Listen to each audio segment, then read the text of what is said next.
Welcome to the Chronicles of Aeres 101, Episode 6. Today is going to be a slightly longer episode where I do a brief overview of 3 new classes we're introducing to 5th edition with our setting.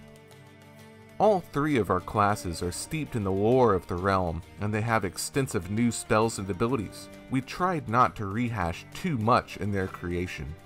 Our first class is the Witch, inspired by both traditional folklore and pop culture. Although witches are stereotypically female, men and women of Aeres can both be witches or occultists, practicing the most ancient magic of the land. At 2nd level, a witch must choose to follow the left-hand path focused on harmful black magic, calling themselves the Malefici, or the right-hand path focusing on protection and healing, and calling themselves the Fiesa. Witches have an extensive list of unique spells called hexes, which they learn as they level up. They can also have a bevy of special abilities, like the ability to acquire a flying mount like a flying broomstick at a certain level, or the power to shapeshift into a small animal at will. As for limitations, witches are constrained by the eternal law of 3. They consider the number 3 to be a celestially significant number that influences fate, so although they can cast traditional spells as well, they're limited to only 3 spell slots. The next Aeres class is the Alchemist.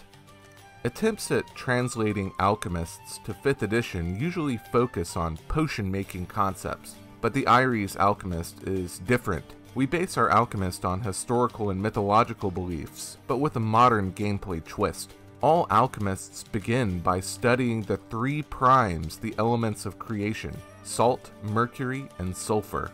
Using the 3 primes as a basis, alchemists can cast powerful transmutations on inanimate objects. They can turn steel into ice, cause their swords to explode with fire, or even electrify an opponent's armor. As a result, alchemists are primarily melee combatants, enchanting their own equipment with transmutations to match whatever situations they might find themselves in, even combining elements in later levels for powerful effect. Oh, and they can make potions as well. Lastly, we have the Dreamcaller, a class inspired by myths of the Sandman, concepts of thought forms from mysticism and theosophy, and even by conjurers from classic Final Fantasy. Dreamcallers draw their magic from the ethereal realm where dreams and nightmares actually exist in Aeres, a world beyond the world curated by the god of wisdom, Aeres the Chronicler. Although this spellcasting class can utilize a few regular spells, their main power derives from the ability to summon espers, essentially emanations of dreams and nightmares. Espers are ghost-like entities that can engage in combat, confer status conditions, or even heal and protect Dreamcallers and their allies. Our espers are based on real icons of folklore, common manifestations of nightmares, and even mythological icons specific to Aeres herself.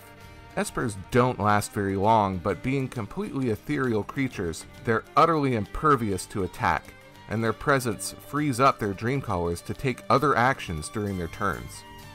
In addition to these 3 unique classes, we also make a few minor lore-based consideration changes to existing classes to help them fit within Aeres mythology.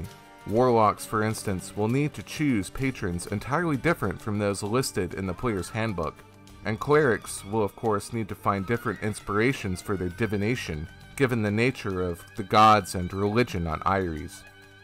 We hope that our new classes bring thematic flavor and excitement to your games within Aeres. Thanks for tuning in to the 6th episode of Aeres 101. I'll be back soon, but until then, thanks again for all your support.